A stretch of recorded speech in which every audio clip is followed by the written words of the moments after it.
Yeah, that's great. Did people know that they were live? It looks like this stream was delighted from face trying to create a news team or just remove this station to re-add it. No, we'll go with what we got. So I think we're well, greetings and salutations, test takers. This is the Series 7 Guru coming to you from my off-grid location, getting our kicks in historic Route 66. Hoping I don't have internet issues. My Starlink was acting up a little bit, and I got my T-Mobile going, so hopefully I don't disappear on you.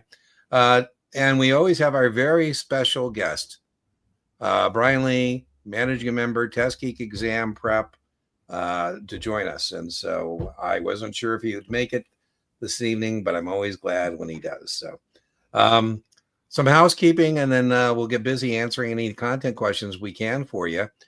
Please tell Brian and I what series exam you're taking, where you're joining us from. Just, we'd like to see how wide our geographical exposure is.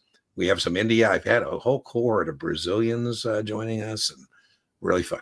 And where you're joining us from. And then when we do get done with the housekeeping, and you do have a question, it's helpful for us to pick it out of the chat if you tell us what exam you're taking and then your question, because how we get tested on a particular topic on the SIE, for example, is going to be different than SIE or Series 7.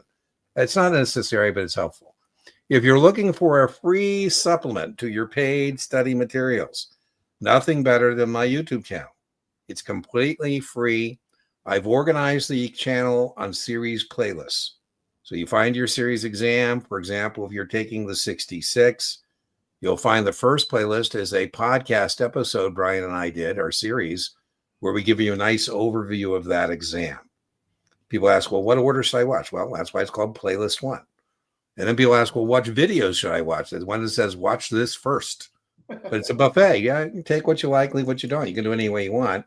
The second playlist is typically lectures or explications of content outlines. We have a playlist of exams. Brian's been kind enough to let us have his Test Geek exam practice tests in those playlists. You can watch me do it, hit pause and play. If you take exception to something, feel free to call Brian or send him an email, Brian at testgeekexamprep.com. He has some questions. I say, listen, it's not my question. Call Brian. Now, if you are looking for a particular topic, please, please, please use the channel search bar. There's over 2,000 videos on my YouTube channel, and that's like trying to find a needle in a haystack. So put in accrued interest, put in margin, put in working capital, whatever it is, and that content will magically appear. Brian and I know that we're going to get asked questions that we've been asked and answered many times, and those answers live on in video form. And sometimes it's a Kaplan QID. Brian, I have a guy, and I said, here's the video. This video already exists. There's no need for me to make this video. If you want a paid supplement, there is no better paid supplement than, I think, a Kaplan QBank for Series 7, for example, with my 15% discount code at checkout, Guru15. You can get 3,600 practice questions for $55.80. That discount code works for everything. I'm teaching a Guru Exam Prep Kaplan collab class right now, and the discount code works for that as well. And Brian has been kind enough to give our viewers a 20% discount on his content. He has a whole video series, which I think is a master distillation. In fact, I call him a master distiller, where he distills all that content into its testable form, all in on his videos, his PDFs, practice tests, which I think are one of the best, about $100, somewhere in the $100 neighborhood, $2-3 under, over or under. So take advantage of that as well. If you have both the Kaplan QBank and you have Test Geek as paid supplements, I think you're sitting in a good place. You are not alone. You are not alone. We have a community. We have here a Guru Nation, but we also have a Facebook community called Baby Brokers Doing Hat Tricks. We just crossed over 2,000 members in Baby Brokers Doing Hat Tricks. Baby Brokers is a term of endearment for rookies in the securities industry. And hat trick is 3 successes in a limited time frame. That would be, I think, SIE 766, SIE 663. You get the idea. We also have subreddits as communities. We have our Series 6 for Series 6 test takers. We have R Series 7 for the SIE, and for the Series 7, we have R Series 66 for 63, 65, 66. And we also have for 9s, 10s, and 24s, R Series 24. Okay, we also, if you win tonight, our coaching call for drawing winners, I don't know how many times I say this, I guess I'm not communicating effectively. You do not win a tutoring session at a date and time of your choice, not what you win. Somebody said, Dean, what's the difference between a tutoring session and a coaching call? $375. Coaching calls are free, tutoring sessions are not. So if you win, you would go to my booking page, deantenneytutoring.setmore.com. You go to the class tab, you'll see the coaching call link, and you register it if you win, and I show up and we talk about whatever you want to talk about. I think I'm current. I have somebody who I owe a coaching call to, and they said they can't make it that date and time. I said, well, I think I told you. It's not something that moves around. Now, the other thing we do, there are some free things on my booking page besides the coaching call. Another free thing we do that you can join us for is our weekly Q&A jam session.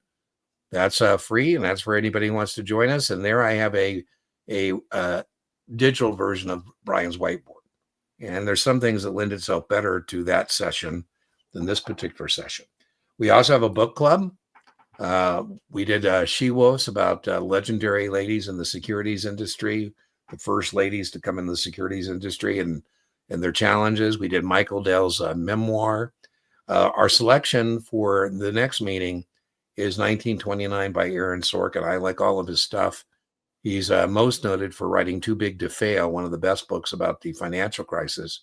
He also is a New York Times guy in charge of the business section, Deal Book, and he's the morning anchor of Squat Box. So I'm looking forward. I've just bought the book. I haven't started yet, but I have high hopes.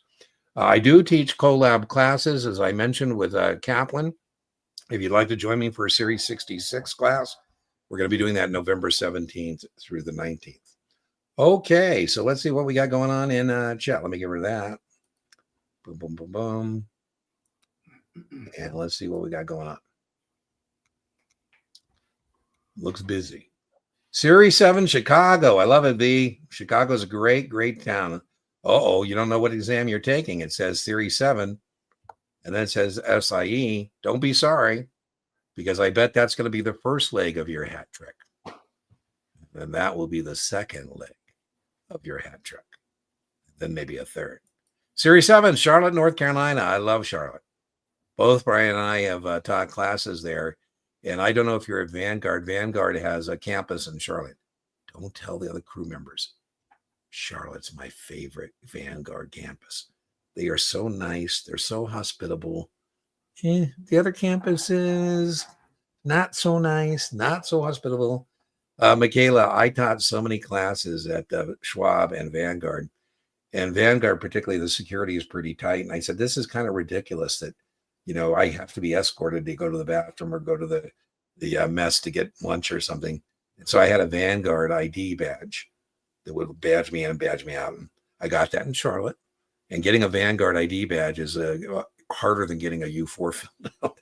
Anyways, when I went to Melbourne, Pennsylvania, I hadn't badged in a while. And so it deactivated that card. And that security guard was going to take it from me. And he did. And I was so worked up. I said, please let me go. You can see me go right there and they'll reactivate it. And anyways, I made a scene and they took it from me.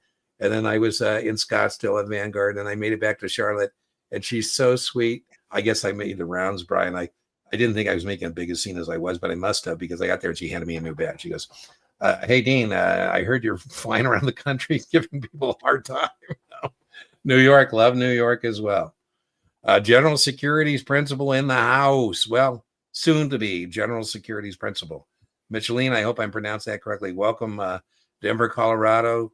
I got that down from the airport to Lone Tree. I spent many a week at the Schwab campus there. Again, I got a badge. And I love landing at DIA. It's like a moonscape. I stay at that Westin and I take that train in. I don't know if you think Brian will ever get to go back on the road and teach classes, or is this our lives now? You're not. He says, "Oh no, I won't go." Even if offered, you say not. You wouldn't do it. Okay. I'm kind of with you. I mean, if I got offered, I don't I've know. had several offers. I just don't feel like it. Yeah. All right. I got too many other things going on. So Yeah. Well, I like what Oscar Wilde said, Brian. He said, work is the last refuge for those who have nothing better to do. And I think Brian has, knowing Brian and having hang out with Brian, he has a lot of better things to do than get on an airplane and go somewhere. Well, I think you get on an airplane does often to go somewhere, but not to teach classes. I was just in Chicago about a month ago, Philadelphia. So Yeah. I get around quite a bit, but mostly I watch football and baseball. Yeah, Chicago Cubs, right on. Will, taking the 66 tomorrow. Wow. Okay, well, listen, your study effort, the execution of your study plan is over. You're scoring mid-80s, 84. Love it. So we have no reason to believe that you're not going to make your mark tomorrow. Love it. Any last-minute tips or things to look for? Yes. The biggest thing is to get some rest because NASA exams are giant reading tests. Well, I don't know about you, but when I'm tired, my reading skills are greatly diminished. And so I would like you as much as possible to get as much rest as possible so that you're bright-eyed and bushy-tailed tomorrow. Second recommendation, you've got to be confident in the execution of your study plan. You've got to be confident in yourself. And most importantly, you got to be confident in your answers tomorrow. Could I run through discounted cash flow? I can run through discounted cash flow. Before you do, Dean, yes, I have a YouTube video, 18 minutes, Series 66 investment analysis on DCF. 18 minutes. Guy's got a test tomorrow. I like it. I like it. Yeah, be careful. So maybe that's the most efficient way to do that. I think so. Really good. I think it's really good as too. Brian's really good at, as we said, distillation. Discounted cash flow is a valuation technique. Just like, price to book is a valuation technique. And what we're trying to do is determine the present value of future income streams. And in time value of money, one major principle is that money today is always worth more than money in the future. And so when we're doing discounted cash flow, we're trying to establish the present value of those future income streams and then use that to decide whether we want to invest or not. Right? So I say, hey, Brian, I'm considering buying this 8% bond with 10 years to maturity. And so, Brian, I may not be as sophisticated on the math front as you are, Brian, but I get that I'm going to get 20 payments of $40. And I know, Brian, that my $40 6 months from today is worth more than my $40 10 years from today at maturity. And, what I'm trying to figure out is what is the present value of $1,000 10 years from today, and what is the present value of these payments? And Brian can do the math for me. And he calls me and he says, Dean, the present value using DCF is going to be $900. And so he says, well, Dean, what's the price of the bond? And I say, man, I was hoping that there would be a little more room in there for me, but the present value and the market value, Brian, are the same. It has no net present value. Or I might say, he says, Dean, the present value using DCF of that bond is 900. And I go, woohoo, I can get it for 880, Brian. Find a free $20 here. It has positive net present value. So that's a good deal. He says, Dean, using DCF, the present value is 900. I go, damn, it's 940. I don't want to pay 940 for a present value of 900. So that's a quick overview of DCF as a valuation technique.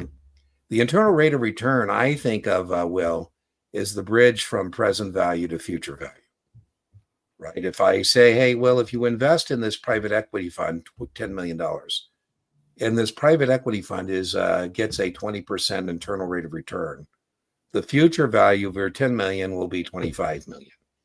So that's why I think of that IRR as the bridge from present value to future value. In a bond, that would be the yield to maturity, right? That's what takes what you paid from the bond to maturity. Brian's got his board there. Let's check in with Brian and see what he's got on his board. Yeah, I was just pretty much reiterating what you were saying. I just like writing it down because that's how absolutely. We love it. We love your whiteboard. I love your whiteboard. And I know one thing that many people who take 65, 66 might not realize. It seems like kind of a simple thing, but the fair market price of a bond what we're trying to calculate, as Dean just explained, is also known as the present value. Present value and fair market price are the same thing. Yeah. One of the tricks I think the 65 and 66 love to use are these synonyms. And the better or clearer you can get on some of these synonyms, a very simple example: coupon rate, nominal rate, right? Yeah. They mean the same thing. Par value, principal amount, same thing. The test loves to use those things. So, just one little trick in your cap that you can use for the test. Yeah, and well, we have no reason to believe that you're not going to make your mark with those scores. So that's always good. We always love it. I get nervous when somebody's joining us the night before, and I go, "Oh God, we're not miracle workers." So you should be good. Circle back. We love to hear from victorious test takers. So it's so good for morale. So next Tuesday, Will, you get it done. It's probably the last leg of your testing journey. We and all test takers would appreciate the victory post, the victory where you show up, and it's a good bucks up test taker. So you're always welcome. Tulu, Maryland. I've been to Baltimore at T. Rowe Price. Spent many places there in Owings Mills. Neat people. T. Rowe is really a neat place too. But I'm not familiar with Tulu, but I am familiar with what do they call them? The blue crabs, the soft shell crabs in Maryland. Oh, those things are so yummy. Yeah. I found a place that what's that? I've taught several classes in the inner harbor of Baltimore. Oh, isn't it nice? And they gave me a referral to a local place. Oh my God, Brian, it was so good. And then I ordered a Makers, and man, you got to love a place. They gave me a bucket of Makers. What is a stock? Oh, come on, AP. We know you've taken your test and you passed. Welcome back, victorious test taker, AP. So thank you for joining us. I'm pretty sure I remember that you passed all your exams, but we always love to have victorious test takers, particularly AP. He's one of my favorites. Hi, hope all's going well. I take my SIE Friday. Last 6 final scores have been, wow. So if you're taking a 65, Justin, you're not, but you will probably, or 66. That's called the range. The range from 68 to 85. Wow.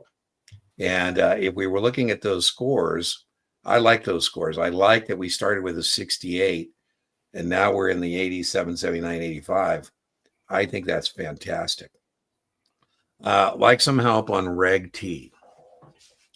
Is there a way to remember what they do? I'm not sure what SPD means. Let me start with Reg T, and then maybe we can figure out what you mean by SPD, a way to remember what they do. So prior to 1934, broker-dealers were in charge of credit extension to customers. That was called the Roaring 20s. And when we were in charge, you would put down 10%. I'd loan you 90%, and I would loan you money to buy anything. That was called the Roaring 20s. At the end of the Roaring 20s, there was a crash. And we decided that maybe broker-dealers aren't the best decision makers about credit extension. So as a result of the crash, we passed 2 major pieces of securities legislation. 33 says if you're going to sell brand new securities to the public, you have to make a registration statement. And 34 said we're going to let the Federal Reserve Board be in charge of credit extension to customers. And that's what Reg T is about. And Reg T says currently that a customer, if he wants to borrow money from a broker-dealer, must initially be at risk for 50%. If the Fed wanted to, they could change that to 60%. They could change that to 40%, whatever they'd like. Reg T also says that certain securities broker-dealers can't extend credit on. Broker-dealers under Reg T are not allowed to extend credit on new issues. It's considered new issue 30 days from the effective date. And Reg T says that customers get 2 additional days to settle trades. So we don't like to tell customers that because we got to settle our trades on T+1. This nearly bankrupted Robinhood, right? Because Robinhood has to make good on T+1, but the Robinhood customers don't have to make good under Reg T until T+1 plus 2. You can think of that as T+1 plus 2 or trade day plus 3, however you want to think about that. And so the customers get that 2 additional days. They haven't failed until T+1 plus 2 or T plus 3. At that point, as a margin clerk, Justin, I can reach out and say, hey, Brian, what the heck? Where's your money? Where's your securities? I see Brian has his board there, so let me give Brian his board. And there's a nice visual representation of that. Exactly. I always like visuals. So if you buy a stock, we know it settles the next day. And just like Dean just said, you have 2 days from that settlement period in which to make payment. That is a Reg T requirement. Because if you think of it, we're essentially extending credit for up to 3 days here. So that's one aspect of Reg T, is when payment is required for all transactions. Also, specifically in a margin account, what exam are you taking? SIE. SIE, yeah, it's not going to be too much. Reg T requires a deposit of a minimum of 50%. That's really all you'll have to know. Yeah, on the SIE particularly. But remember, the departments of the brokerage firm, Justin, the margin department determines whether monies or securities are due. So even in a cash account, I would be, as a margin clerk, saying you bought 1,000 shares of 40. Where's the 40 grand? And you would still get that 2 additional days for that 40 grand. If it was a margin account, it'd be 20, right? So exactly. I don't think I'm with Brian SIE. If you tell me you missed your mark as a margin on any of these exams, to be honest with you, SIE or 7, or I'm going to say, come on, you had other problems elsewhere. But I think you're in good shape. Zamarito, 28. Evening, Brian. I'm preparing for the 66, hopefully in 2 weeks, finishing up the finals on STC. Planning to watch some of your videos of student answering and understand test questions. Yeah, I have something unique on my channel. I don't know, Lauren is on her career now, but Lauren was the first person, Brian, where we did a practice test final.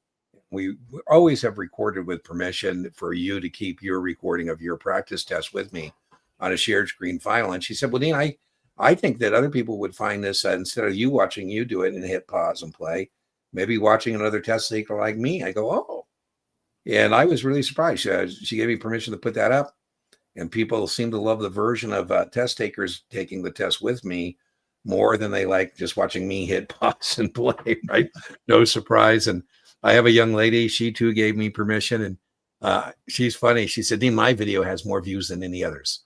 So, listen, you're not responsible for content creation. Pass your tests, right? So sometimes people ask me, did those people pass their exam? Obviously, yes, or I wouldn't put their video up, right? So anything else I should know? I like that. I mean, Brian and I, like you said, 2 weeks. We think 7 to 10 days is when you should start doing final exams.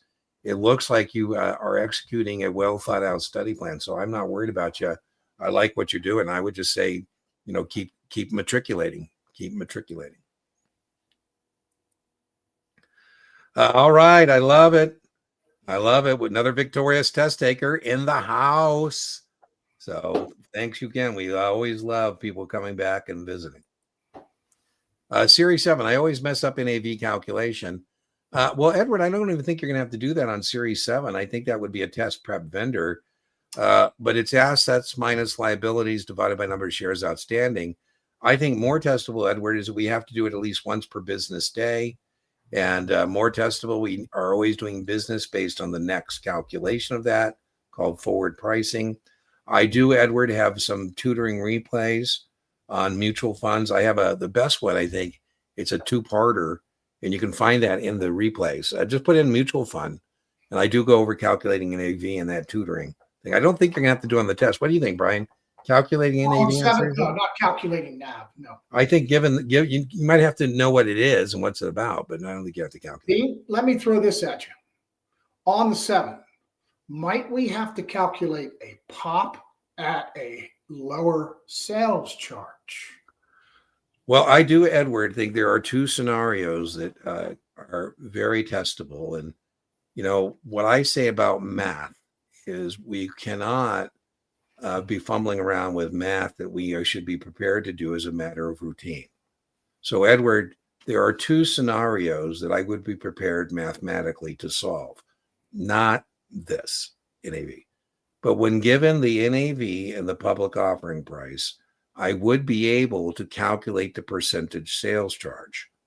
The way we do that is we take the sales charge, pop minus NAV. I'll give you an example. I tell you on the test, the NAV is $9.15. The public offering price is $10. I ask you, what is the percentage sales charge? We would take the 85 cents, we divide it by 10, and you would tell me 8.5%. Now, the reason, Edward, that's important is Brian's point. The max is 8.5%. And if we're charging somebody 8.5%, don't you love this? That's called a full service fund. And we got to show you a lot of love, and we got to give you very testable breakpoints, a client discount. Now, the second scenario is one Brian brought up. Your client qualifies for a reduced sales charge of 6.5%. So the math that Brian just showed us on his whiteboard was calculating the percentage sales charge. And the other scenario now is to say, Edward, what would your client pay if he paid a 6.5% sales charge? Obviously, that's a better deal. So that's our second scenario. When given the percentage sales charge, 6.5% in my example, calculate or recalculate the public offering price. So the way we do that is we take the NAV, we divide by 100% minus the sales charge, and we find out that that would be $9.78. And paying $9.78, Edward, is better than paying 10. So if there's a way to get you the 6.5, we should do so. So, Brian, yeah, I do think that's fair game on both the 6 and the 7, don't you? Yeah. Those two scenarios. And again, I do have, Edward, a video on that as well. When given the NAV and the POP, calculate percentage sales charge. When given POP, or NAV and percentage sales charge, calculate POP. And I do have more than one scenario where I would show that to you. Just past the 7. I wonder how long, Curtis. We can ring our bell. That's what we do for victorious test takers. We ring the bell. And we have a toasting beverage. Tonight's toasting beverage is a Garista Mezcal that I get in the Guadalupe Valley of Baja, California. I bring it across the border. Don't tell Border Patrol. Oh, my God. I bring it across the border in milk cartons, and then I repurpose it into a former Don Julio tequila bottle. And so that is what tonight's beverage is. Boom. Is that a true story? Yeah, it is a true story. If I get arrested, you smuggle mezcal in from Mexico. Well, I think it's personal use. I mean, a couple of jugs.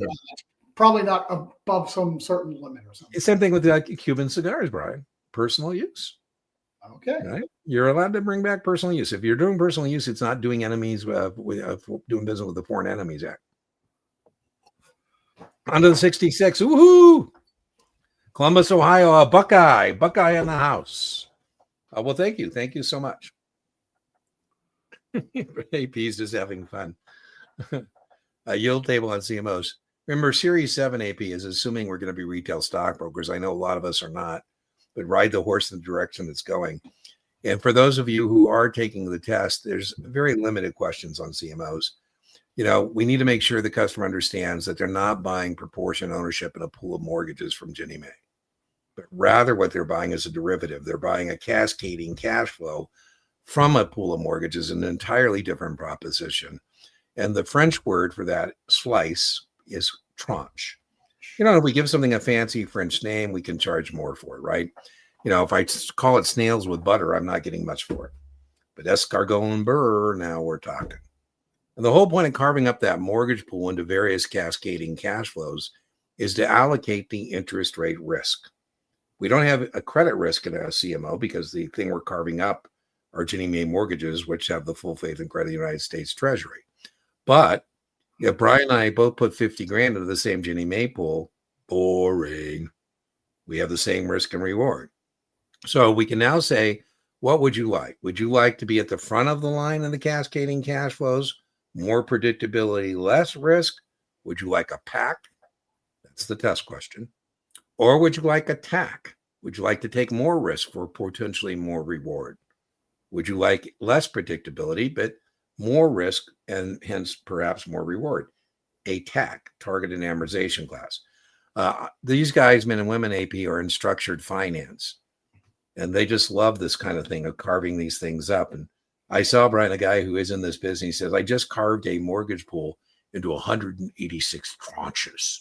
Wow. And everybody thinks they got the best tranche. Now, why is this on your Series 7? Who do you think ends up with the least attractive cash flow? Institutional investors who have PhDs in mathematics, or Joe Sixpacks? Joe Sixpacks, right? And that's why this is on the exam, because people have missold these, misrepresented these. All right, we did. I think we did that one already. Well, thank you. I think that I'll take it. Some people think Brian's the GOAT. The GOATs don't. I always worry about somebody who talks about being the GOAT. Brett Favre, I think he was a fantastic quarterback, but towards the end of his career, he talked about being the GOAT. And I go, oh man, Joe Montana doesn't talk about that. Michael Jordan doesn't talk about that. I love LeBron. Boy, don't tell me what's going on. It's NBA ball night. I'm so excited to have my NBA back in my life. And I think LeBron is a fantastic individual. He's 23 years. We haven't had any scandals or anything like that. And he's a phenomenal basketball player. But again, Brian, when he talks himself about being the GOAT, I go, LeBron, don't you talk about the GOAT. Let other people call you the GOAT. Just past the SIE. Woohoo! And taking the 6 on the November 3rd. Martha, I have good news for you. I hope that you have overlearned your SIE. Because if you did, you're going to go into that 6 strong. I think, and I'll see what Brian thinks, I think, Martha, you can almost pass out of a 6 if you put in a really overloaded SIE effort. You just got to really, just a couple things, maybe tweak a little bit, and you should be in pretty good shape. I like November 3rd because I wouldn't want you to run out of fuel before you get to the airfield and stick the landing. So I like that. Brian, what do you think about SIE? Absolutely. It's so close to being able to pass out of that thing. I would recommend a little bit more annuities, a little bit more on taxation of mutual funds. There you go. That's probably Jeff. Welcome back. Yeah, Jeff, I'm an NBA fan, so I got it queued up. Don't tell me what's going on because Lakers versus Warriors. I was a Laker fan for many decades before I was a Warrior fan. I moved to San Francisco, and so early in my movement or relocation to San Francisco, I would always go. This was before I was a season ticket for the Warriors. I'd go to Laker games, and I had a girlfriend, and we were in Newport Beach.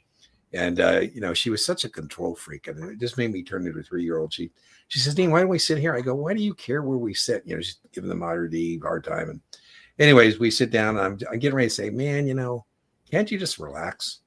And she goes, look who's sitting next to us. And it was Kobe. They set me next to Kobe. And I said, hey, Kobe, I love your game. And he said, I haven't met many Warrior fans. I said, well, because most Warrior fans sell their tickets at 3 times face when you come to town, but not me. I'm on the floor, man, watching you do your thing. And anyways, it was funny. I was telling a Warrior fan that I had a conversation with Kobe. He goes, you had a pleasant conversation with that asshole. He plays for the Lakers. Like, oh my God, relax. We're in a fine dining steakhouse. It's not like I'm going to, come up and say, oh, you jerk. Pass the SEI on Wednesday. Woo! On to the 7. Now I've got to correct Drew. Well, I shouldn't correct. We didn't mislead Martha at all. But you, my friend, you're on your way to slay a much bigger dragon. Right? Being a Series 7 dragon slayer, Drew, is way different than slaying a Series 6 dragon. Series 6 dragon, more like Puff the Magic Dragon. Series 7 dragons are real. So you should have some pep in your step. From your testing victory. I love it. It looks like you're going for the hat trick. You're going to get a lot more questions, judgment questions. Those are the questions where you go, oh man, I don't know.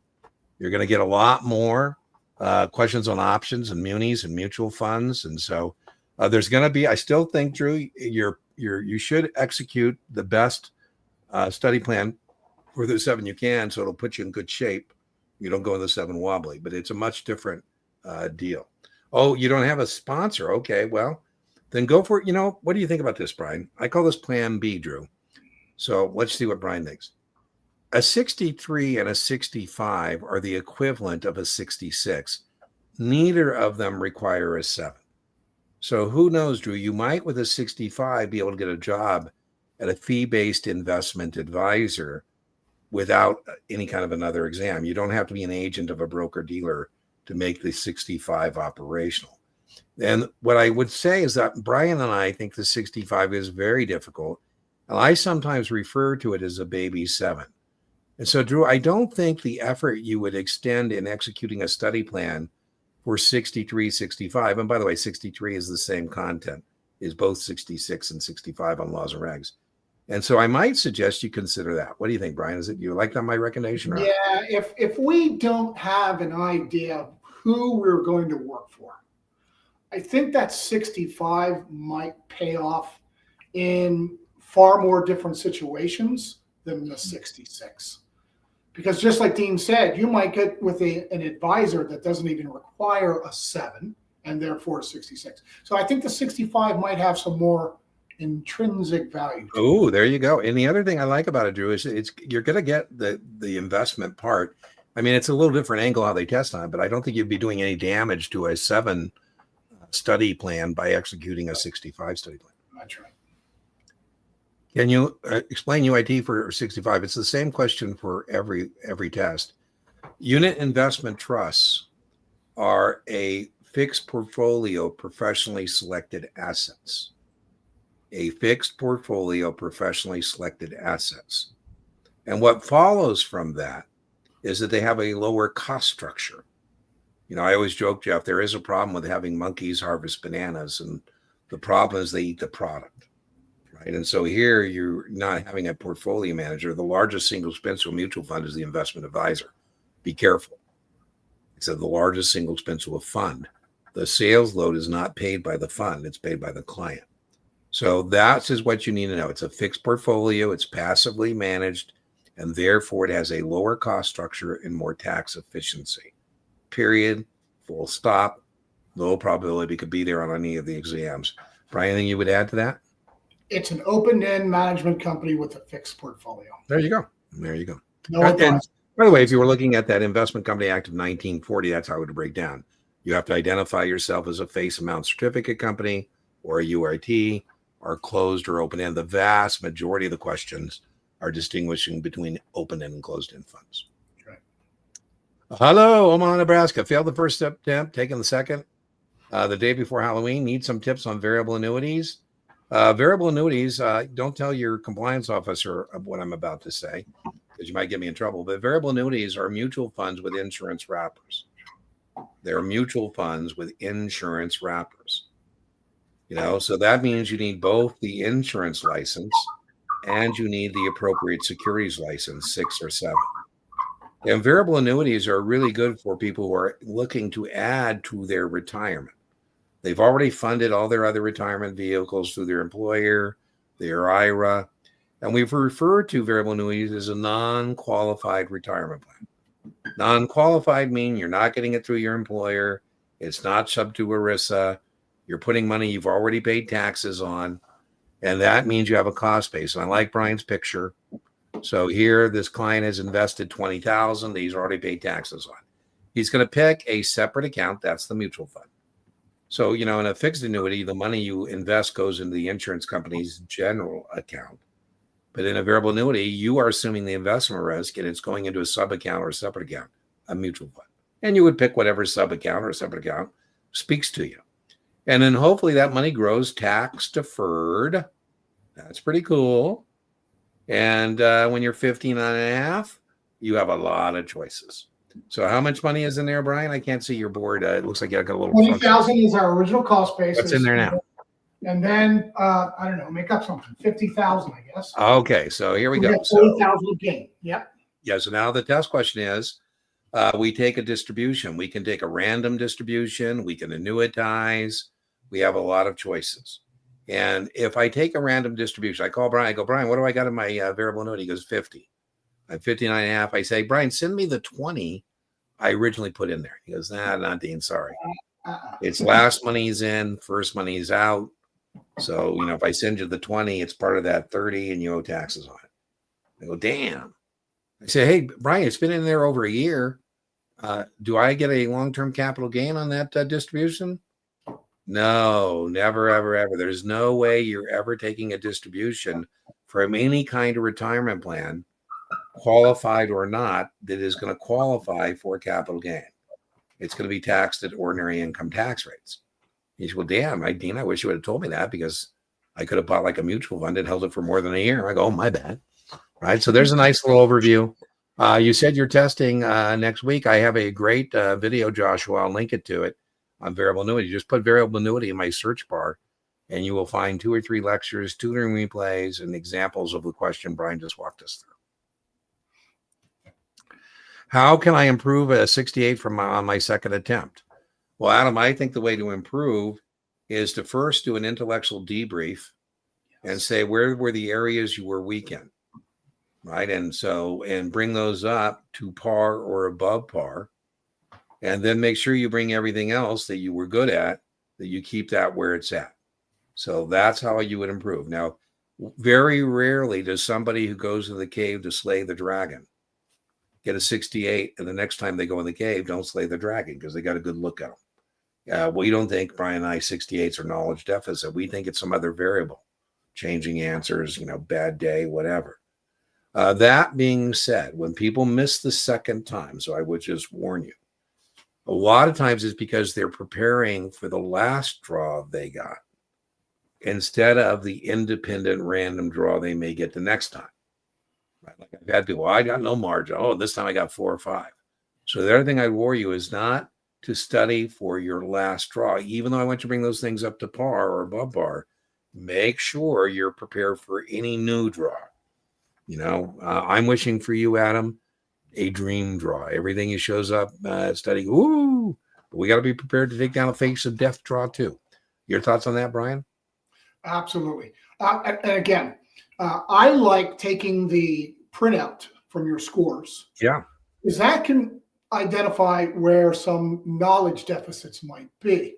So you have to ramp up, just like Dean said, you have to ramp up on those. However, you practice those a little bit and then take a simulated exam. That way, you still keep fresh on all the old stuff as well as you've already done well on. And just Adam, I have your final exam. I have a video I'm going to make. I do have her permission to actually put the version we did on the YouTube channel. I haven't decided which way I'm going to do, but Adam did this, and boy, talk about being organized. She did exactly what I asked her to do on the content outline from FINRA, matched it up with her printout, and we went through all the minus things in our tutoring sessions, bringing up the par, and then we did some of the zeros par. We brought those up. And I think if I don't put that up as a tutoring replay, she gave me permission.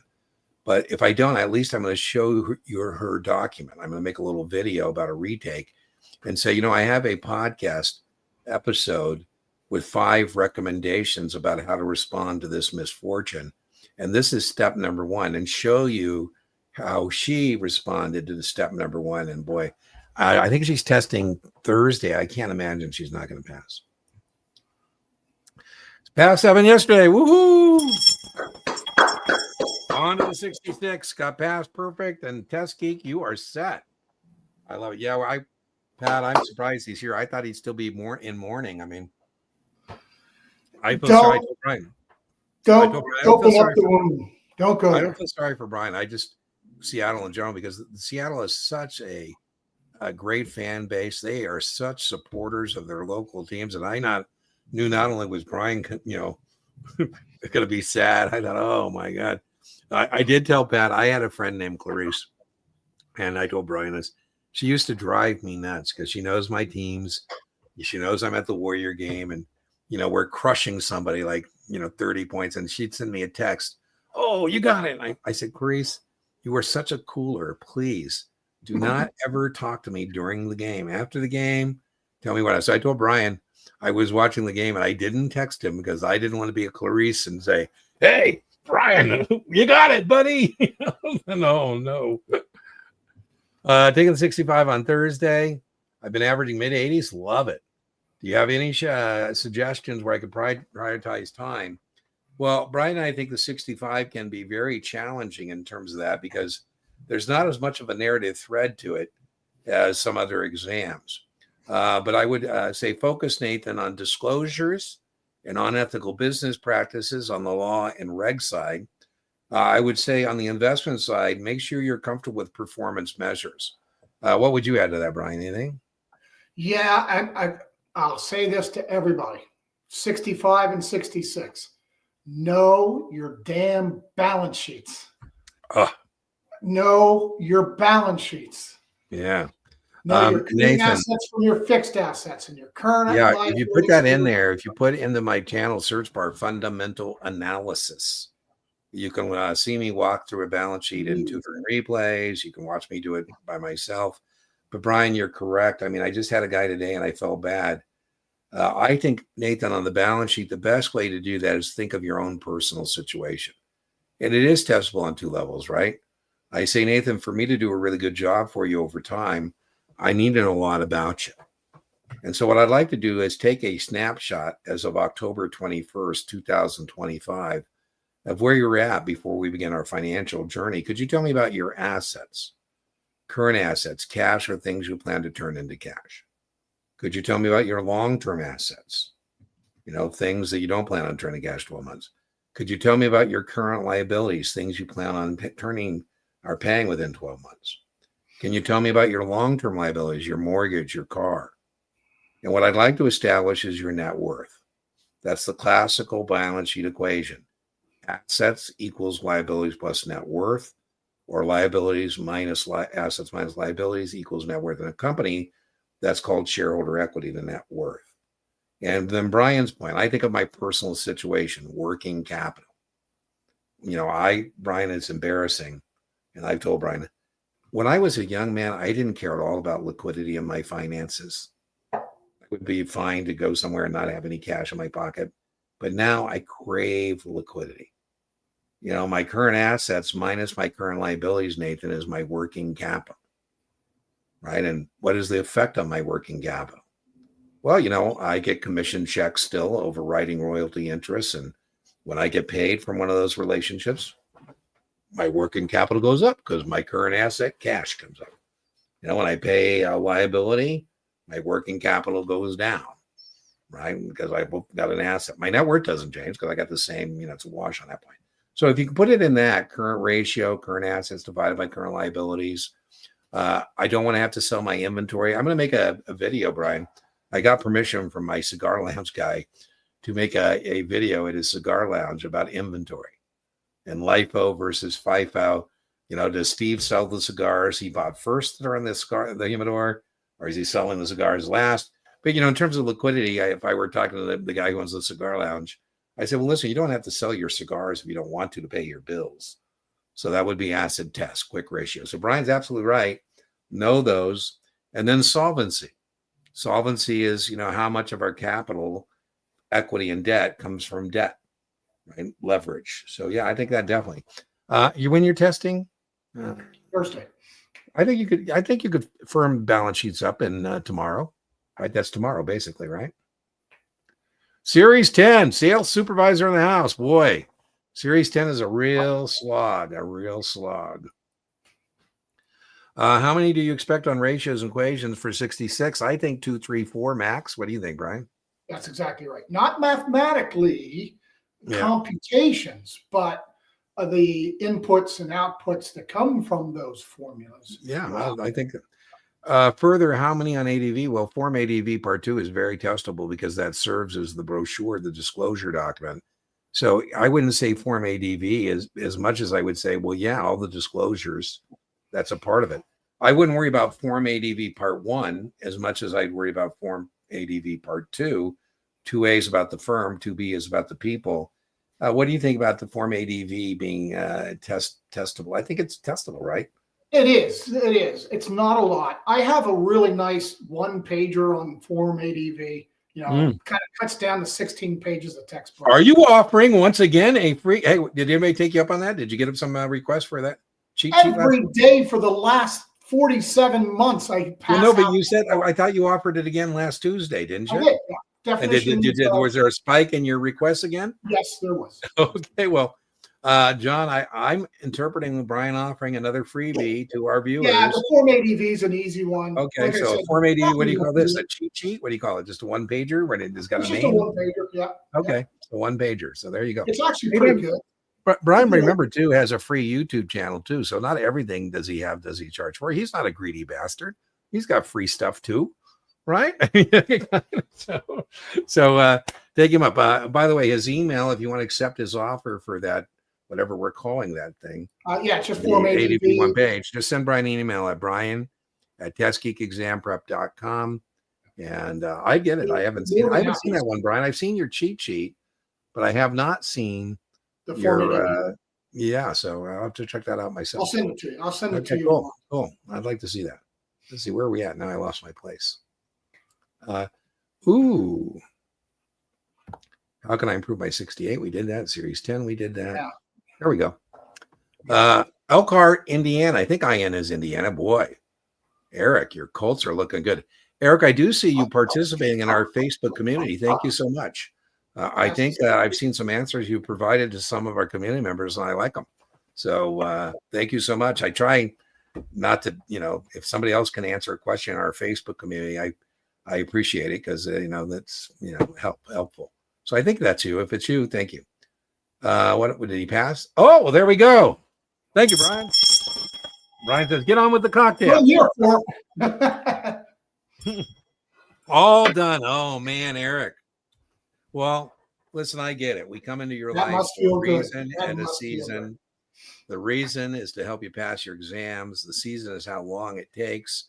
It looks like our reason and season is over, but I hope that you might consider Eric sticking around and as a victorious test taker. Some people do. We have Vinya who's here, and we just love when victorious test takers will join us on Tuesdays or stay active in our Facebook community, our Reddit community, help others. Good karma. So I hope we don't not see you in the future, even though we get it. 66 this weekend. All right, Karen, I love it. Be the test. Let the 66 come to you. 66 from Texas. All right. Pass the SIE. Woo! Well, there's a lot. Adam, there is a lot of Series 7 content to binge. We have crossed over 2,000 videos. That's crazy. And I would imagine on the Series 7, I have, Adam, on the Series 7, I have 8 playlists. I have an options playlist. Now, this is why you might want to consider, Brian. Dean is not a master distiller. I'm not good at distillation. So if you go to my options playlist, I got like 200 videos there. Do I expect people to watch 200 videos? I do not. I tell you the first 4 are important. But, you might want to consider Brian because he does that distillation. But you got lots of 7 content. If you want it, it's there for you. Second tab, Schwab. I love Schwab. Schwab, Joshua, used to be headquartered in San Francisco. And there's a lot of history in Schwab. I highly recommend if you're in the securities industry that you read Schwab's memoir called Invested. Great memoir.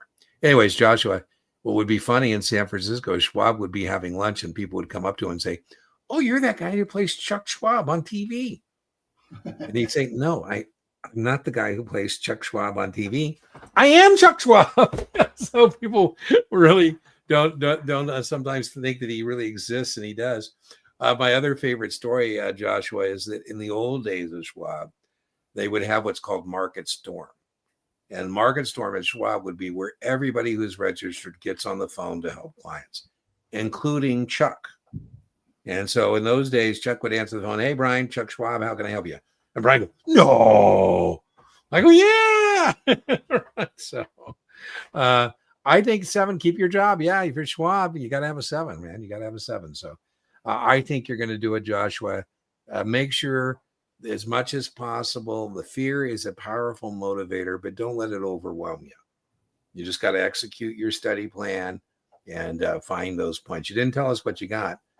Oh, doing Achievable. Really, Schwab is using Achievable.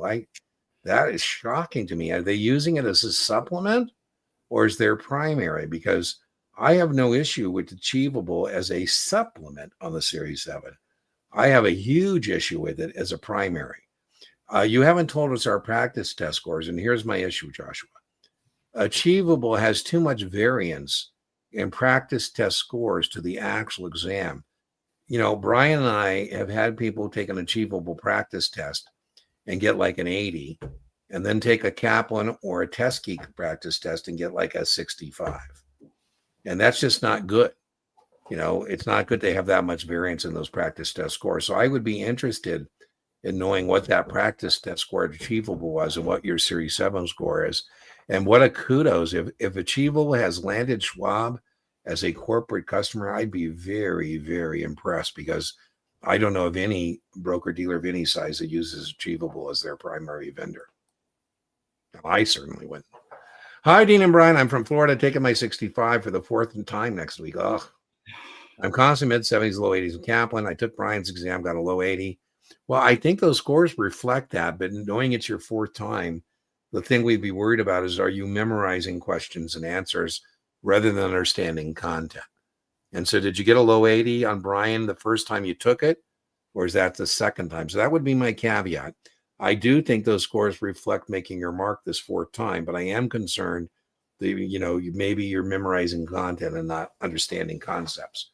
Brian, your thoughts on that one? Absolutely, yeah. I see this a lot.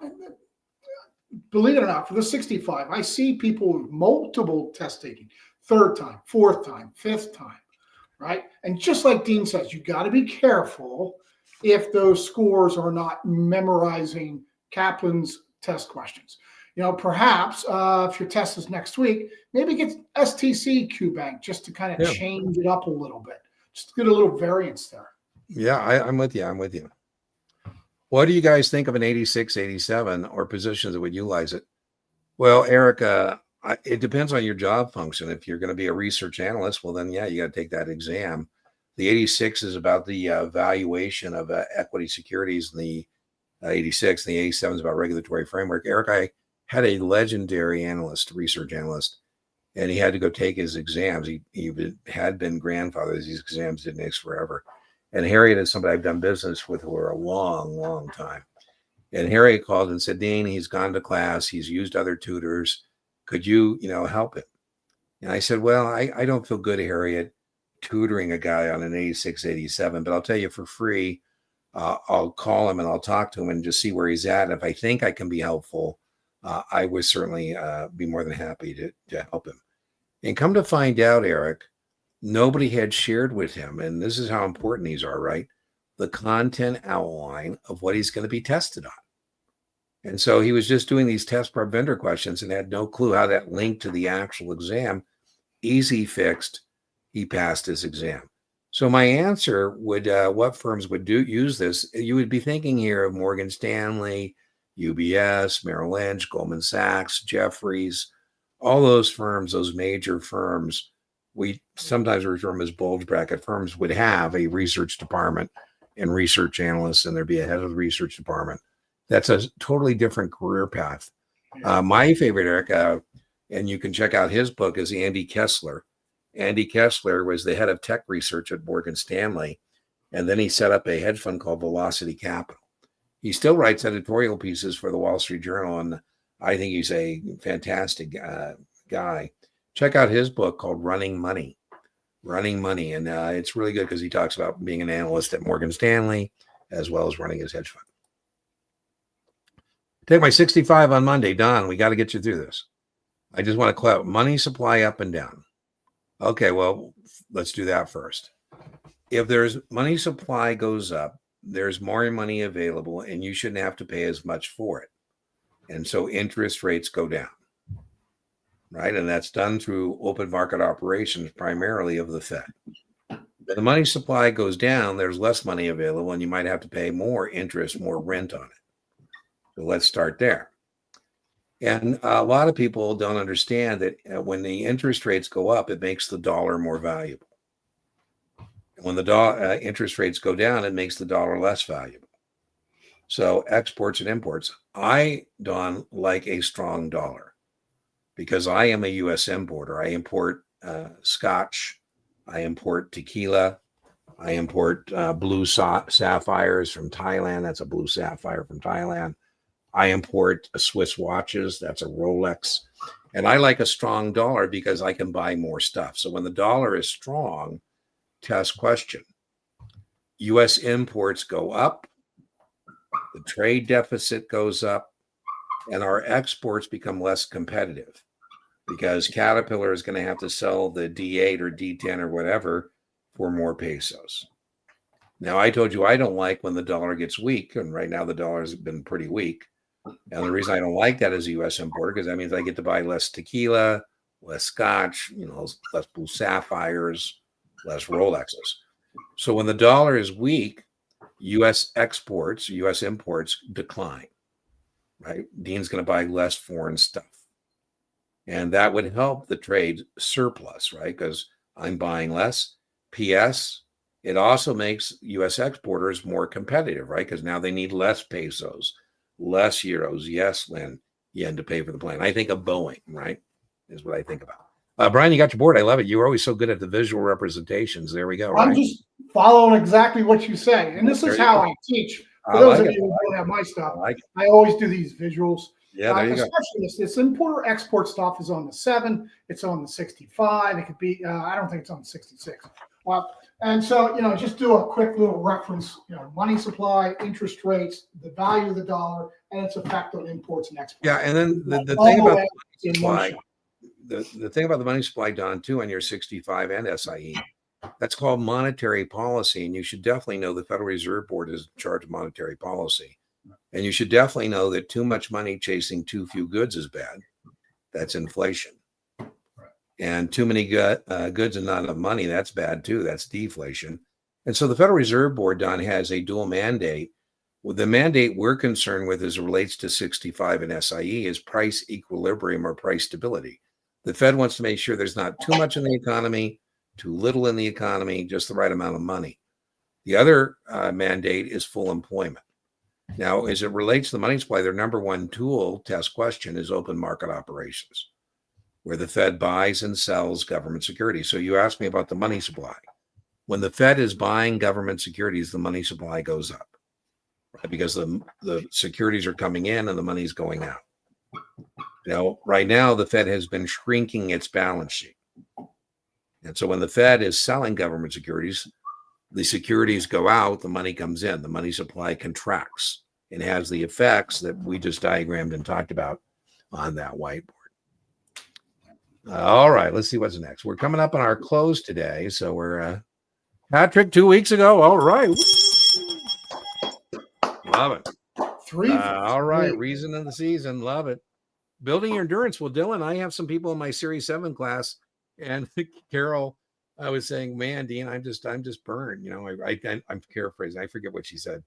But I said that, one thing I like about a cram course is at the end of 3 days, you do a 2-hour study session. It's going to feel like nothing because we spend 7 hours over 3 days. So you build your endurance by doing one study block of 90 minutes. Maybe you do 2 a day, then you do 3. I would not recommend any more than 4, but you build it inch by inch, right? You're just trying to do a little more each day, right? So that's what I would say, building your endurance. If you spent, one study block of 90, maybe do 2, just keep increasing that. Be careful you don't burn yourself out, though. So that's how I would build my endurance, right?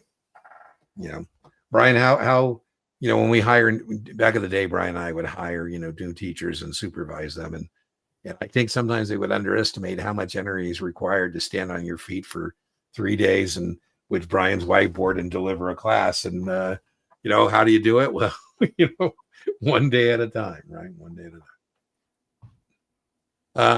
Well, I don't like the 60. I like you to be, Edward, to be in the mid 70s there. Last 30 questions. Well, give yourself permission to take a break. A lot of people, these scores bounce when they just say, you know what? I know I'm doing on these last 30 questions not well. So I'm going to step away. I'm going to have my clock running. I'm going to go get some fresh air. I'm going to walk around the block. I'm going to go pet the dog, whatever. And I'm going to finish those last 30 questions. Right. So that's what I would recommend. Maybe take 2 breaks, maybe a break at 40, another break at 80. So that's what I would tell you. If you're last, and I think a lot of people get high scores and miss the mark. It couldn't be just this. They're tired as they come down that back 9, so to speak. So take a break. So about question 90, 95, we've identified this. Take a break, step away, run your clock so it's not going to cause you to have a time constraint, and take a mental trip to Tahiti. Even if you don't want to go outside, just but make sure you come back quickly. Don't go to Tahiti for too long, right? You don't want to lose your rhythm. Let's see. What was the other question? Also, what's your go-to drink tequila? Well, I'm a big fan of Herradura. So I like Herradura Selection Suprema, Herradura Anejo, the Extra Anejo, which is double distilled. I like the Reposado and the Blanco. So Herradura, I would say. And the other one I like is El Tesoro. It's harder to find. That's this treasure in the Spanish. That comes not in milk jugs. That comes in very fine decanters. Notman is a great provider. I think they're white glove. I think they do the good thing. You have questions about UTMAs and UGMAs, very testable. I'll give you the test questions right now, Michaela. The test questions on Series 7 about Uniform Transfer Minors Act, Uniform Gift of Minors Act, is one minor, one custodian per account, one-on-one. A test question, the kid's tax ID number goes on the account.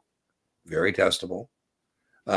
Test question, you can't revoke the gift. You can't destroy the gift. It's irrevocable and indefeasible, no margin.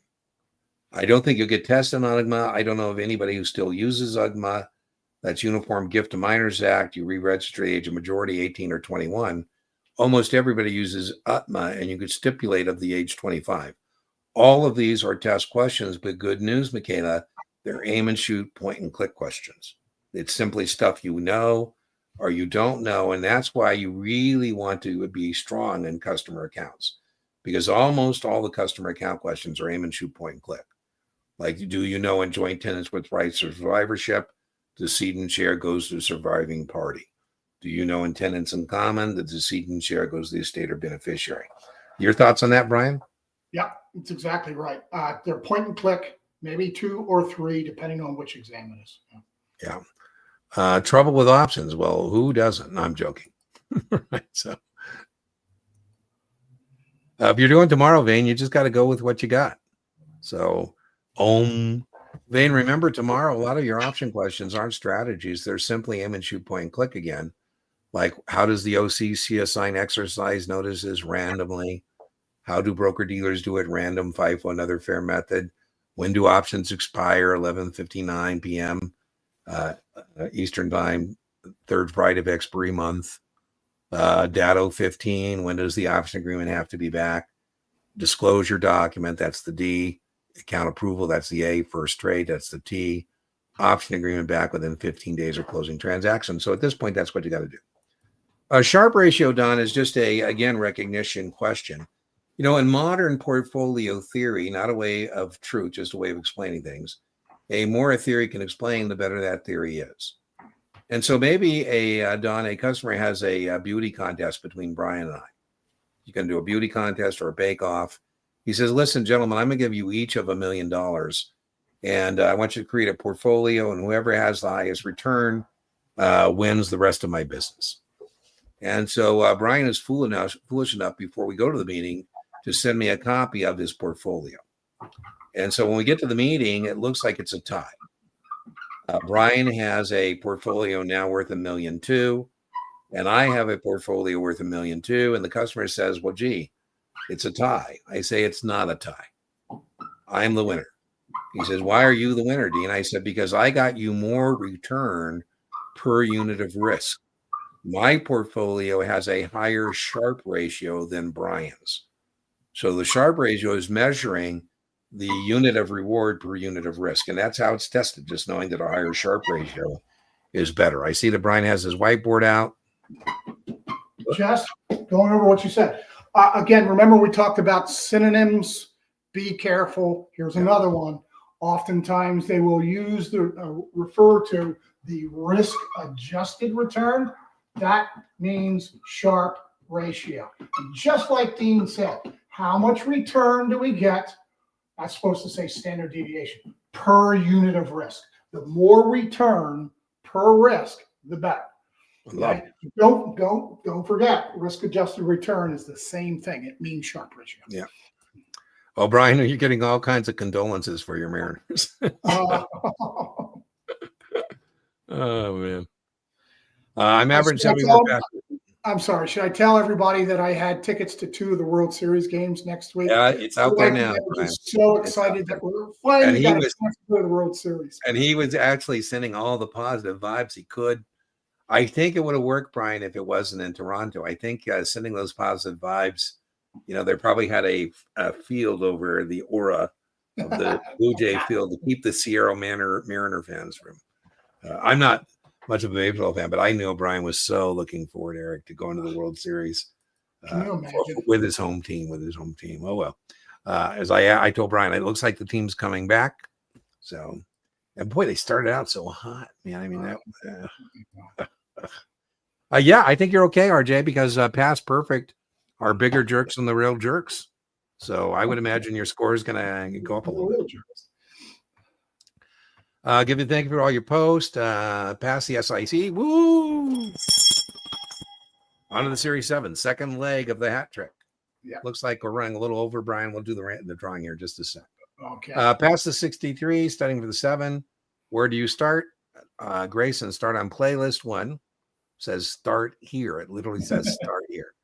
And then start on the first video, which is start here. So, right? So remember, inch by inch, your 7's a cinch, yard by yard, it's hard. So don't try and take a big bite. Just take a little bite. Just start moving the ball down the field, right? Start with a nice, safe running play and get going. Just get going is the key. I think there's a saying the Eskimos have about eating a whale or something.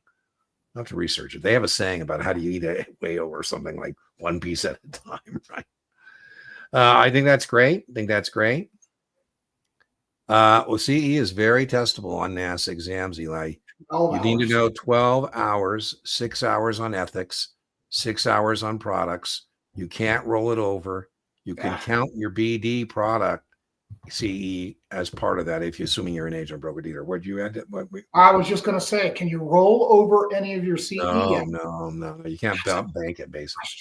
It is. It's on the test. Absolutely. Yeah. Series 7 CE. Yeah, I would be prepared. CE. It's called regulatory CE on 7. And your firm has to comply with both regulatory CE annually, as well as have an internal CE plan.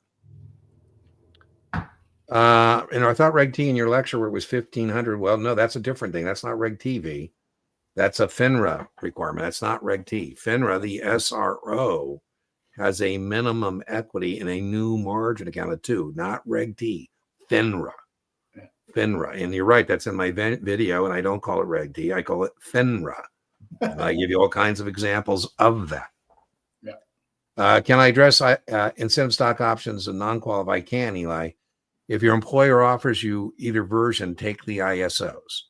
The test questions, incentive stock options have favorable tax treatment. You don't get taxed when you actually get vested. Whereas non-qualified stock options, the minute you vest, it's part of your compensation and you owe taxes. Oh man, Brittany, should you switch it up? Yes, I believe you need a different coach, a different voice. So a lot of times, it's not that the coach is not a good coach. Kaplan's a good test prep vendor, but I would get STC. I'd mix it up, see if you get a different voice is helpful. Pass the 7 on Monday. Woo! Yeah, that was a great tutoring session. I thought we did a good job. So yeah, I'm glad to hear that. As we said, not a lot of margin. On to I love it, Jack. Jack has completed the test-taking registration hat trick. Woohoo! Study materials for 65. No, why do this? This is silly. Why would you want to introduce any kind of a chance in anything like this? Absolutely no. Toss it out. Burn it. You should definitely buy current practice materials. So Captain Quebec is up. If you tell me you missed your mark and then you tell me you were using a 10-year-old, if I were your supervisor, I'd fire you immediately. I'd say, why are you doing that? Listen, if you're poor and you deserve to be rich, the securities industry is for you. And so why would you get frugal and try and save a couple bucks like this and put yourself at risk? The vast majority of that content would be okay, but why? There's no reason to do that. There is no reason to do that. You're going to spend more time worrying about if it's current or not, or bothering Brian and I about whether it's current. And we're going to say, buy some new study materials. Step up. Yeah, well, there you go, allegedly. Yeah, liberate the Moscow from Guadalupe Valley, right? CE credits, there we go. We just gave you that. Coverdales and 529s. Coverdales and the beauty contests are ugly. I don't know of anybody who do a Coverdale. The test question is contrasting the 529 with the Coverdale and why it's such a better deal. All right. 2 questions sucks. Check out my video, how to respond to this misfortune. It's called You Failed. Is it over? Spoiler alert, no. I have 5 recommendations. We talked about it earlier in this live stream. Why?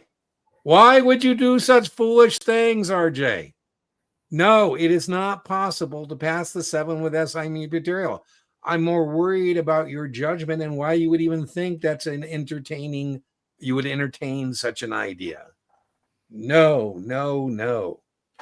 There you go. Yeah, Kobe was a different character. By the way, Kobe said that he didn't think the Warriors could win because they all loved each other and that you need to have a certain amount of friction. He would say that. Well, of course, that's how we played, right? But what I like, Brian, is he did take that back after the Warriors, started. He goes, it was new for Kobe to think that we could all get along and have fun and still win.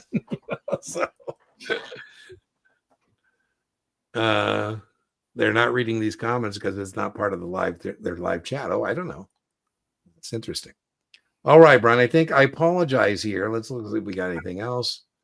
How many variable annuity questions? You had so many. Well, Adam, make sure you prepare. I would think half a dozen could be possible. Thank you. There you go. Yeah. I think Brian has the best practice test in terms of correlation to the actual exam. Yeah. 0. I don't think insurance is that important, John. I mean, there's a couple, but it's not that important. Yeah, Brian's struggling with that. You don't like that? How important are business structures? John, you should know business structures as a practitioner. LLCs, that's testable. Cardinal mistake. Yeah, don't change answers. That is really a cardinal mistake. That's not good practice. Your flash response is your best response. Most test takers know that. Go with your gut. Love that. It infuriates me. Okay, well, it looks like Brian, I guess it's time to close it up. Let's see. Okay. Let's see. All right, I'll tell you what. I don't usually do this, but we have a lot in the queue. So what we'll do is we'll do our Wheel of Fortune, and then I'll circle back and I'll take up the care of the rest of the chat. So let me go find the Wheel of Fortune, and I'll let Brian out of here. It's I'm interested to see what Brian's thing is going to be tonight. Oh, I think you already know. Don't tell me. Okay, so here's how this works in terms of participating in our coaching call drawing. Wait till I tell you to go. But Brian is going to put a word on the board. You have to put it in the chat exactly how he puts it on the board. Don't do it until I tell you to go, because I have to enter that word into the Wheel of Fortune. Okay, so Brian, what is the word for tonight? As I weep.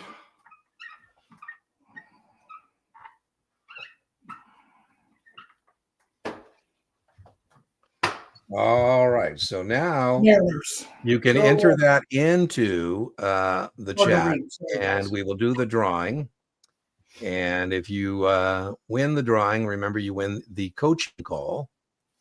You do not win a tutoring session at a date and time of your choice. And so let me get rid of Ray here. Where is Ray? Let's go, Mariners. Man, oh my goodness. So let's get rid of that. And if you want to collect your coaching call, you're going to do that. Boom. All right. We have 13 entries. Anybody else want to enter our drawing for the coaching call? You can watch replays of the coaching calls in my playlist on tutoring and coaching call replays. RJ, thanks for joining us from LinkedIn. We broadcast to LinkedIn, YouTube, and Facebook. It looked like we had a glitch on Facebook tonight. But that's where we're broadcasting, and our preferred platform is YouTube, but it always warms my heart when I see people from Facebook or LinkedIn. 18 entries. Any more entries? All right, let's do it. No Marcel tonight. No.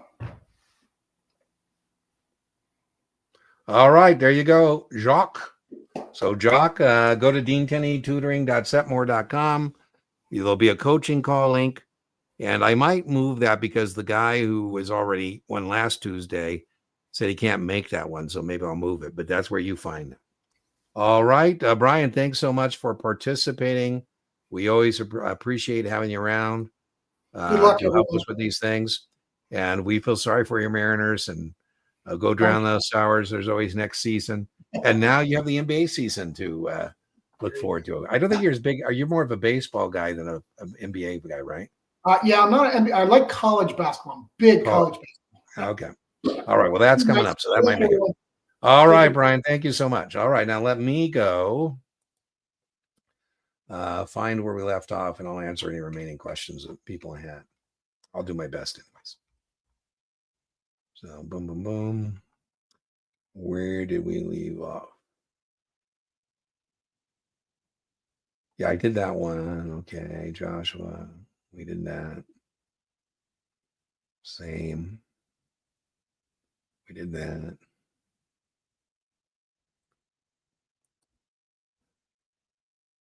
Okay, then we did that one. Got that one. We did that one.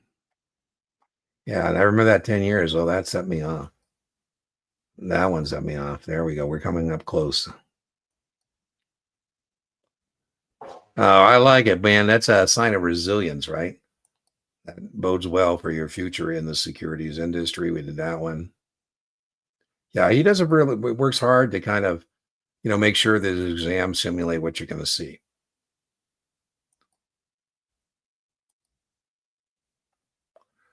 Okay, well, I can answer this since we're now in our overtime session.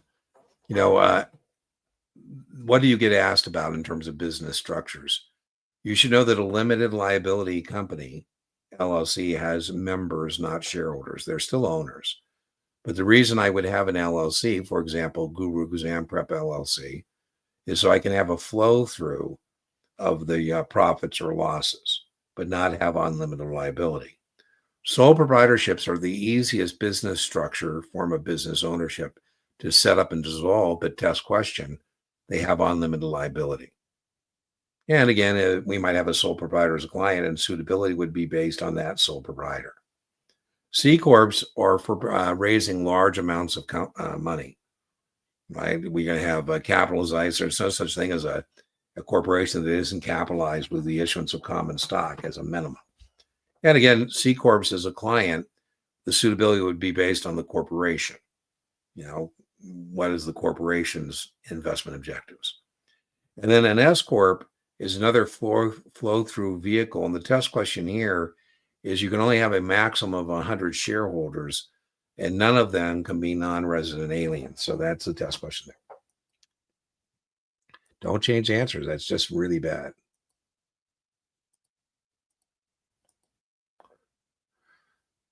Yeah, well, if you're struggling with options, in my options playlist, RJ, check out my first 4 videos. The first video on the playlist is Introduction to Options. The second is Basic Option Strategies. The third is Hedging, Covered Calls and Protected Puts. And the last one is Advanced Option Strategies. So check that out. Yeah, your gut is always the best answer. Your flash response is your best response. And my mantra is RTFQ, read the full question. RTFA, read the full answer. Yeah, don't do it, man. Don't do it. I do not have memory aids for bond type, Stan. But remember, you're held accountable for 3 issuers of securities. The 3 issuers of bonds you're held accountable for are corporate issuers of bonds. There we have secured debt, unsecured debt. You're held accountable for municipal issuers of securities. There we have GOs and revenues. And you're held accountable for the U.S. government. Well, I don't know what exam you're taking. Well, 666. There are only going to be 3 or 4 of these on your NASA exam. So good news or bad news. I guess bad news if you like them, good news if you don't. I think 3 or 4 easy. This is called analytical methods. And there are 5 or 6 questions in analytical methods, and most of them are balance sheet questions. So yeah, make sure you're good on that. That's a major difference between the 66 and the 7. There's way more balance sheet stuff on 66 than 7. All right. Well, to briefly refresh about annuities, it would be a waste of our time, and we did it earlier in the call. And you shouldn't be doing anything tonight except getting rest, right? If you tell me you missed your mark tomorrow because of annuities, I'm going to say, no, you have bigger problems. If you miss your mark tomorrow, Dagmar, I'm going to say it's because you were on my live stream at 9:20 in the night instead of sleeping. So get some rest. I passed my 7. Thanks. I'm using it for my 66. Well, thanks, Pam. So I have playlists for the 66 as well. So looking forward to you enjoying it. Would you recommend taking the 500 for options? Well, I think it's a little overkill, but I do have, again, on my playlist in the options section, I have several practice tests of just option questions. So I don't know about 500, but the more QBank performance opportunities, the better. So I would not want you to sway it. I wouldn't take them until you lay more base. If you're struggling, you don't solve struggling by doing practice questions. Practice questions are to get a mark and do an intellectual inventory and identify things to work on. So I would lay more base before you do practice questions. Go back, do the reading, watch the videos, and then do some practice questions. I like SIE for dummies. I mean, it's a good value proposition. I don't think it's enough to pass, but what do they want? 20, 30 bucks? Not a bad deal. Well, there you go. I did have net worth and net income. There you go. 4th time, Dan, kudos, man. Not only passed your 65, you passed a test of your resiliency. Well, Notman, I think, is more white glove. It's more expensive. It's more hands-on. And their people are wonderful people, Notman marks. So if you have the resources, I would take Notman over STC. But STC is a very good test prep vendor as well. But Notman, I think, is top of class. Using Kaplan, there you go. I like that. A year now. There you go. Reason and a season. So there we go. Our reason and our season are coming to a conclusion, right? You get that triple crown. Woohoo! Well, there's only one FINRA practice exam for the SIE, right? So there is no such thing as a FINRA practice exam except for the SIE, and there's only one of them. I told you, Justin, I'm not a big fan of Achievable because of the variance between their practice test scores and the actual exam. I am a big fan of the CAP. Well, there you go. 88, Tegan, on a pass perfect. I don't know why you're not feeling confident. You should. And not feeling confident is a bummer because that could cost you points. So, Tegan, I want you to go into the bathroom tonight. I only have one thing this late in the game that has 100% pass rate if you do it, because we want you to be confident. So I want you tonight, before you go to bed, I want you to go into the bathroom. I want you to look in the mirror, and I want you to say, mirror, mirror on the wall, who is the greatest 66 test taker of them all? Tegan, Tegan, Tegan. And then tomorrow morning, before you go off to the test site, mirror, mirror on the wall, who's the greatest 66 test taker of them all? Tegan, Tegan, Tegan. One more point. About halfway through the exam, about question 50, I want you to go into the bathroom at the Prometric site. Mirror, mirror on the wall, who's the greatest 66 test taker of them all? Tegan, Tegan, Tegan. Is there not a lot of math? We've answered this earlier. I think you're joining us late, Richard. 3 or 4 math questions. Boy, you people are testing tomorrow. I don't know what you're doing here. You should be getting a good night's rest. That's more important. Your execution of your study plan is over, my friends. Right now, what you got to do is be confident in the execution of that study plan. Be confident in yourself. Most importantly, be confident in your answers. I like it. That score will be will correlate strongly to the actual exam, Jacques. Oh, there you go. But listen, all of you got this, right? You're all going to come back next Tuesday and tell us you made your mark. And if you want, you can make a little video to share with us of you in the bathroom doing your mirror, mirror on the wall.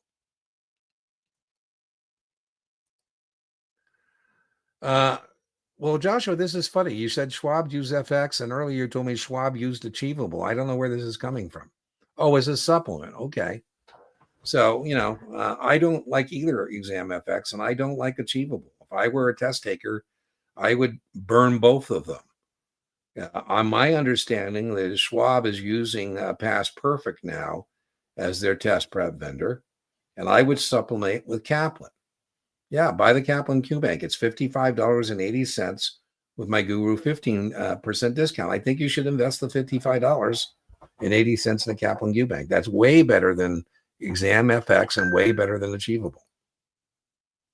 All right, thank you, Eric. I appreciate it. Use Kaplan. There you go. All right, Haley.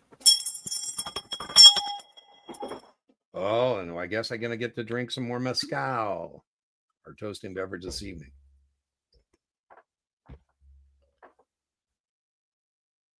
Right? I like my glass. You see my glass there? It says, that's what I do. I drink and I know things.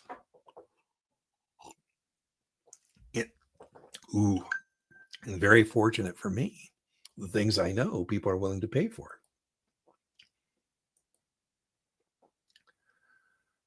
I don't like Achievable. I don't know how many times I have to say, I don't like Achievable. I don't feel good telling you anything about Achievable.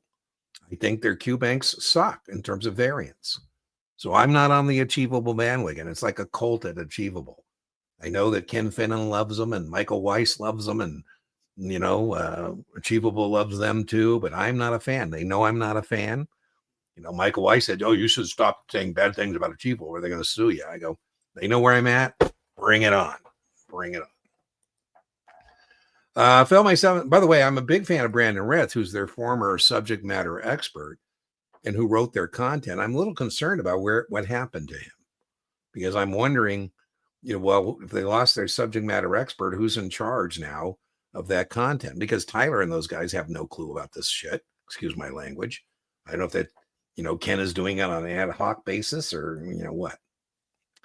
Failed 1027 using Past Perfect. I love it. That's what you need to do. Purchase that Q Bank. I actually do think it's important.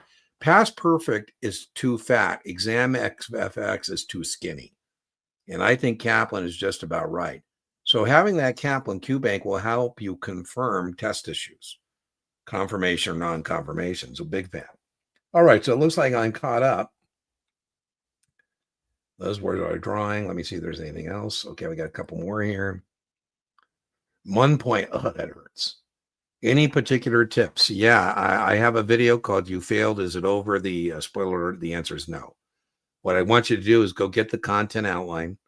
I want you to do an intellectual debrief with yourself. I want you to go through that content outline, matches perfectly with your printout, plus, zero, minus. Plus means you didn't need any, you got that. You did, that wasn't your problem.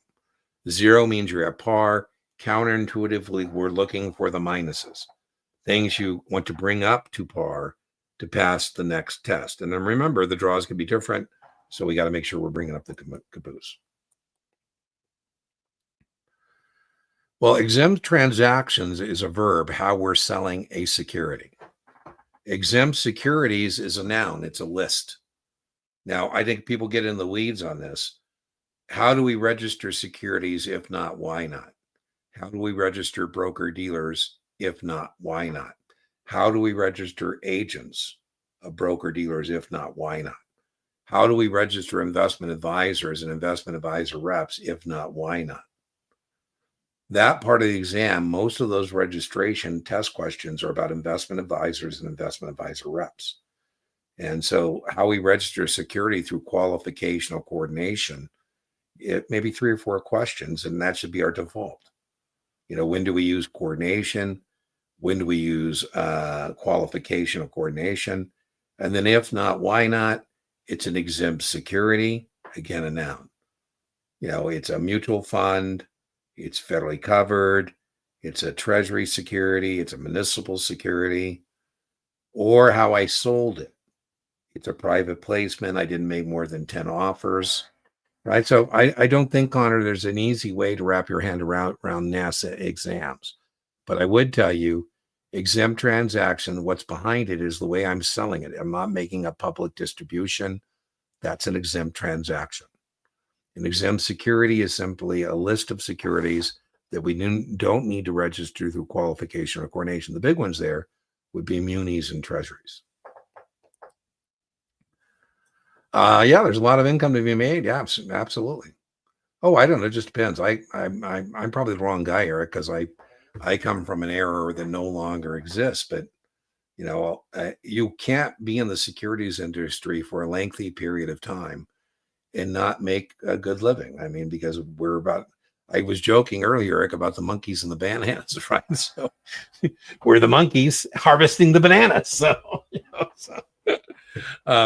I have had the honor and privilege. The last part of my career, Eric, I was a placement agent for private equity firms, Carlyle, Blackstone, TPG, those kind of guys and gals. And, those private equity guys, I tutor some when they set up broker dealers, they're billionaires. So there are more billionaires, I guess I would say. I don't know what your goal is, but there's more billionaires in private equity than there is wealth management. But, wealth management, Ken Fisher of Fisher Investments is also a billionaire. So I don't know. I think I would say, what do you like doing? And then, go from there. I wouldn't start with like, what's going to pay me the most money. I was pretty fortunate because I just made it up as I went along, but if I were going to do it over again, and I'm blessed financially, I mean, the securities industry, I didn't know, Eric, I had haters until I got into social media. I probably did, but I just didn't know whether they were there. And, one of my haters was saying something and I said, listen, it doesn't matter to me because, the securities industry has been good to me. And I know you're kind of slow and dim-witted, but that means I'm rich. And it's still good to me. I'm still charging, $3.75 an hour for tutoring. So, what do I care? What you think about me? So, practice exams last October has barely been passing. No go. I'm not a big fan of delaying your test date because it's an artificial sense of relief instead of an actual sense of relief. So I don't believe in rescheduling exams. Stick with your date. The dragon's in the cave. You got to go get it. Do you have any new study guide content for just the 65? Well, Tara, I'm always posting new stuff. So, you would just go to the 65 playlist and see what's new. You can also in the tab for videos, put latest to newest or newest to latest, and new content will show up. There's always new content. I have 2,000 videos on that YouTube channel. For the 65, I have 4 playlists. I have a first playlist is a podcast series. Second playlist is lectures. Third playlist is an explication of the content outline. The fourth playlist is a bunch of practice questions and practice tests. Put your prompt and just ask in ChatGPT, and I just did it. Super helpful. There you go. Just be careful with ChatGPT. It has hallucinations. And so I can't tell you how many times people say, Dean, I watched your video and you're wrong. ChatGPT says. I say, well, what they're doing is scraping the internet. And so Dean is right and ChatGPT is wrong. So be careful. They do have hallucinations. Well, thank you, Tara. Thank you. Edward, I don't think you'll see master limited partnerships. On the test, it's going to be the old-fashioned limited partnerships. But master limited partnerships are liquid and they typically trade. That would be the distinction. Well, that's why you haven't seen any questions on them because they're not on the test. I haven't had anybody ever in debrief tell me they got a question about a master limited partnership on the real test. I'm always talking about the real test. I'm not talking about practice questions. Oh, man. Well, that's all right. As I told you, so Dean doesn't get his commish. It's okay. I'm still rich. You'd be surprised how much Kaplan stuff I sell. Do you have a list you can post on Reddit or pin here about investment books? Eric, I've been meaning to do that. I got to do it. So, yeah, at some point, I got to do it. It'll be on my to-do list. And, yeah, I don't know when, but I got to do it. There's a lot of great books. Feeling lost and a little motivated. Well, after passing your 7, Blair, how could that be? How could that be? You just passed your Series 7. You slayed the Series 7 dragon, and now you're lost and a little unmotivated. Listen, Blair, you got more dragons to slay. On to the next dragon. You're 66. Right? You don't have a physical copy of the book. I don't know why this is coming up about people who are not buying study materials. So, listen, you need a book. I would want you to get a book, right? I'm an old OG. I believe in reading books. Maybe not everybody believes in reading books. I do. Brian has left us. Okay, I test again on the 29th. Okay, it looks like our last one. Ooh, I made it.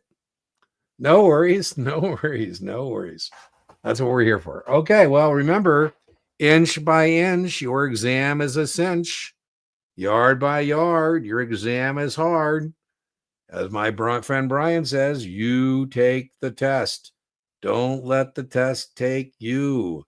I'm going to go watch some NBA games, and I'll see you next Tuesday if I don't see you sooner. Thank you for joining us. We're here every Tuesday, 5 p.m.